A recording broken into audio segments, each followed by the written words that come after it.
consists of me with you.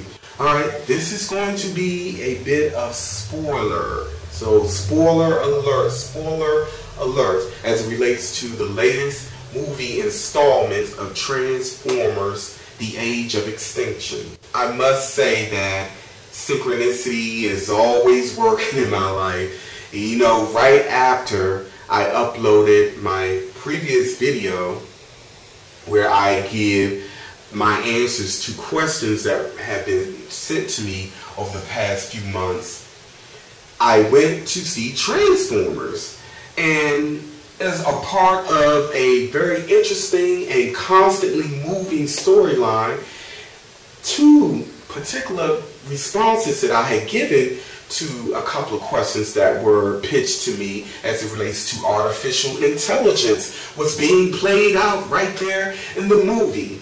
Now, Megatron and his team, this is one of the spoilers, alright, Megatron and his team in the beginning, they're basically destroyed by Optimus Prime and his crew. They went to war, of course. And that there is, in this movie, this group headed by this very wealthy scientist. And their intent is in the right place. They want to take the bad guys, the remains of the bad guys, and use this technology that they believed that they had come up with and rebuild the bad guys, Megatron and his crew, rebuild them and make them better and make them work for the betterment of humanity as a whole. However, it comes out later in the movie that the idea with this particular technology and the rebuild of Megatron and the rest of his guys who were killed or destroyed actually came from the consciousness of the disembodied leader Megatron. The scientist, who was brilliant in his own right, was believing all along that he was the one coming up with this technology, these cubes, where you look at it and you, just by thought, you can make this cube shapeshift to whatever you want it to be. This technology was not of this scientist's creation. It was actually being implanted and influenced by the deceased or dead Megatron. Now, this ties directly into one of my responses to a question. These people who write these movies, they're very brilliant. They're either tapping into this stuff or someone is working with these people who knows what's going on. Maybe it's a little of both, or they're channeling it actually. But some of you guys may find it really difficult to imagine consciousness or having awareness and intelligence and memory without a physical vessel or a vehicle at all. It is very difficult for people to imagine what it's like to just be awareness. Well, in this movie, this is what is being displayed here, in that the consciousness of the disembodied member was influencing and channeling these ideas through someone who had good intentions. A consciousness that was of a negative, had negative intentions, using someone who is brilliant in their own right to create a vessel so that the consciousness of this entity and his cohorts can be reincarnated. One of the lines that was really interesting in the movie was from the bounty hunter from another world who had come to get Optimus Prime. One of the lines that one of the things that he said to Optimus Prime was that, what, you think you were born? You weren't born, you were built. Now, in this instance, the writers of this movie was brilliantly showing how artificial intelligence, once become self-aware, even when their vehicle is destroyed and shut down, their awareness continues to exist in the ether, like a pocket of awareness. I always saw the universe as one massive mind, but we are like fragmented, compartmentalized aspects of the greater mind. It's kind of like someone who has multiple personality disorder. You have one singular body and all of these different personalities with different views, perspectives, and neither is consciously aware of neither, but they all exist in one body. Everything in existence is kind of in the same way from my perspective. I've described it in this way before.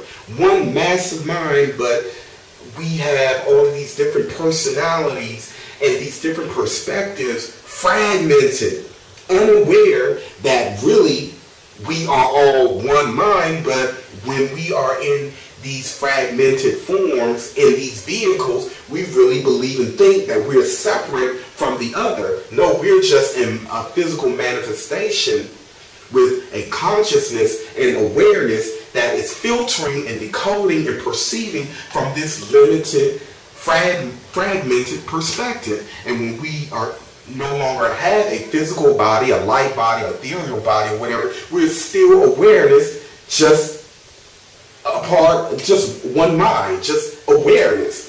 So in this movie, you have artificial intelligence that was built, had become self-aware, that was destroyed or killed in the way that we understand, but they are still awareness looking to live again in a physical vessel. And what happened?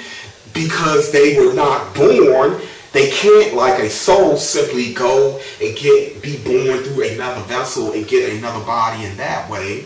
Or they're not advanced souls in the sense where they can merge with a light body or organic material like a light body or an ethereal body. They don't have those options. This is the difference between a being who has a soul and a being who does not have a soul. Since these beings were created with artificial means and synthetic artificial material, for them to be reincarnated in another vessel, they too had to have been built. The same principle would apply to someone who is cloned. A clone cannot be born, they are made. So for a clone to continue existing after his body is no longer, another body would have to be made for that consciousness to merge and continue to exist in another vehicle. I thought this was so brilliantly displayed in this movie, and I had to share it on the heels of the question that was asked of me about artificial intelligence. This movie is really good. I'm not going to give away any more spoilers. I would like for you guys to go see it. And, you know, those who had taken the time to watch my previous video all the way through, go and see it, and you will see a couple of other things that fall in alignment with some of the responses that I had given as it relates to consciousness and the soul even being played out in this movie. Again, I see this as another place of synchronization. And for me, when I have moments like that, it is a reminder that I am on the right path. It's almost like the universe is saying, good job, you're still on it, you're okay. Now that leads me to my next point of discussion about being on it and staying the path and staying the course. I had just had a discussion with another friend. I won't say any names, and it was a similar discussion that I had had with someone about a month ago, and it is also one of the reasons why I had posted on Facebook a message to all of those of us who identify as star seeds, way-showers, light workers, messengers, prophets. It really doesn't even matter what we identify ourselves as. If our intent is to help our fellow man to become fully realized, to help us to understand and see who and what we really are, if our intent is to wake one another up, if our intent is to make the world a better place from a place of love, careness, compassion, kindness, you are who I speak to at this moment. Now, when 2012 came and went, I think that, and I feel that many of us had begun doubting ourselves, mostly because we had begun trusting and believing more in what we were hearing versus what we were feeling.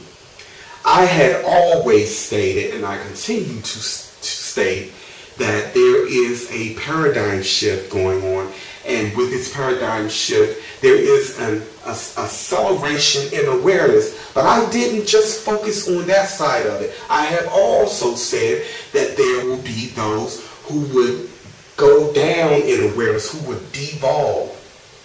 So I never pointed the shift in one direction over the other. I talked about other possibilities and other things playing out. However, I did put more focus on what I am more in alignment with, and that is the upliftment, that is the exposure of many things that have been hidden coming to light. That is the love, unconditional love, the spirit of brotherhood, sisterhood. I put more focus on this because for me, I see myself as an equilibrium. But I was not totally neglecting the not so good feeling things. The things that many of us will find negative and painful and a struggle to deal with. I had those things and I continue to have those things, and as long as we are in this physical paradigm, these things will come and go. It is a dance. It is a balancing act. I think what happened with many of us when 2012 came and went, when nothing globally obvious occurred and people had begun doubting the things that have been shared and stated as it relates to the paradigm shift in the way that many have reported it as happening. Many of us had begun doubting ourselves. We had begun losing faith. And of course, staying the course as best as we could. But again, as time progressed, we have been challenged with the deconstruction of our own personal paradigm. Many of us lost jobs, many of us left jobs, many of us lost our homes, many of us found ourselves really facing some serious hardships in the face of still trying to do spiritual energy work, teaching and uplifting others. And I know how very taxing and draining this is mentally, physically, psychologically. I know how very difficult it is. And when we go down this path and already had this self-doubt in the background, the illusion of failure is very easy to come in. The illusion of doubt can be multiplied. The illusion that we have made a mistake or destroyed our lives, or maybe we are going down the wrong path. It's very easy for all those things to set in. I get it. But I'm here to remind us all that we are here to do exactly what it is that we are passionate about. From that moment on, some of us, it started long before that. We were passionate about it. We cannot allow the illusions and the deconstruction that is going on around us to continue to weigh us down. We cannot throw away everything that we've done or think about throwing away everything that we have done this far, because life isn't quite adding up in the way that we want. Let me tell you, the deconstruction has to occur on an individual basis first and foremost, so that we can have a solid new paradigm in place and be more effective in what it is that we're doing. I'm speaking from my own personal experience. My entire life had to go through major deconstruction. And I will talk more about the things that I have gone through and triumphed over at another time in a different venue. I'll just leave it at that. But for now, I want to remind us all of the greater picture, the greater mission, the greater purpose. The self-doubt is understandable. You cannot go back to sleep now, even if you wanted to. Because if you were to try and do this, you will find that you will be even more miserable. You will feel even more miserable. You will have even more self-doubt.